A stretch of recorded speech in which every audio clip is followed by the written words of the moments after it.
Vote തേടിയെത്തിയ BJP സ്ഥാനാർത്ഥി സുരേഷ് ഗോപിയോട് വിയോജിപ്പുകൾ തുറന്നു പറഞ്ഞ് വൈദികൻ. അവിണിശ്ശേരി ഇടവകയിലെ ഫാദർ ലിജോ ചാലിശ്ശേരിയാണ് വിയോജിപ്പ് പരസ്യമായി പ്രകടിപ്പിച്ചത്. മണിപ്പൂർ വിഷയത്തിലടക്കമുള്ള ബി.ജെ.പി നിലപാടുകളാണ് വൈദികൻ ചോദ്യം ചെയ്തത്.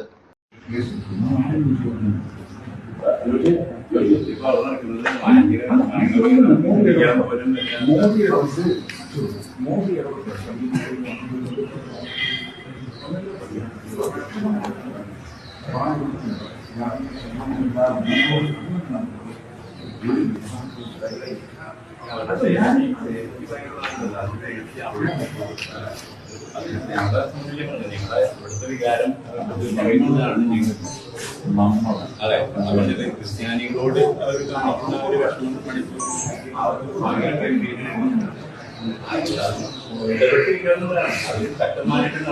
വിഷമം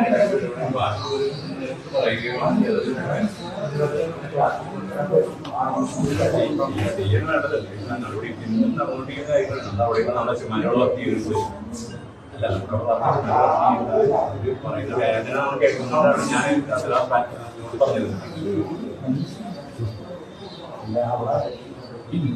അതിന്റെ പശ്ചാത്തലത്തിൽ വേണ്ടാന്ന് വെച്ചാൽ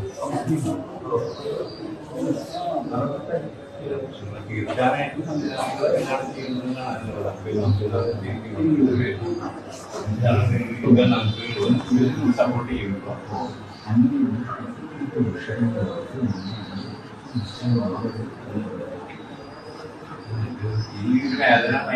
അതേസമയം കഴിഞ്ഞ ദിവസവും സുരേഷ് ഗോപിക്ക് വേണ്ടി കലാമണ്ഡലം ഗോപി ആശാനെ ചിലർ സ്വാധീനിക്കാൻ ശ്രമിച്ചുവെന്ന ആരോപണവും ഉയർന്നു വന്നിരുന്നു. സുരേഷ് ഗോപിക്ക് വേണ്ടി കലാമണ്ഡലം ഗോപി ആശാനെ സ്വാധീനിക്കാൻ ചിലർ ശ്രമിച്ചുവെന്ന് ഗോപി ആശാന്റെ മകനാണ് ഫേസ്ബുക്ക് പോസ്റ്റിൽ കുറിച്ചത്. സുരേഷ് ഗോപിയെ അനുഗ്രഹിച്ചിട്ട് പത്മഭൂഷൺ വേണ്ടെന്ന് കലാമണ്ഡലം ഗോപി ആശാൻ പറഞ്ഞുവെന്നും ചില വിഐപികൾ സുരേഷ് ഗോപിക്ക് വേണ്ടി അച്ഛനെ സ്വാധീനിക്കാൻ ശ്രമിക്കുകയാണെന്നും മകൻ രഘുരാജിന്റെ ഫേസ്ബുക്ക് പോസ്റ്റിൽ ആരോപിച്ചിരുന്നു. വിഷയം വലിയ ചർച്ചയായതോടെ അദ്ദേഹം പോസ്റ്റ് പിൻവലിക്കുകയും ചെയ്തു. എന്നാൽ താൻ ആരെയും ഒന്നും പറഞ്ഞ് ഏൽപ്പിച്ചിട്ടില്ലെന്നായിരുന്നു സുരേഷ് ഗോപിയുടെ പ്രതികരണം. അന്വേഷണം ന്യൂസ്, തൃശൂർ.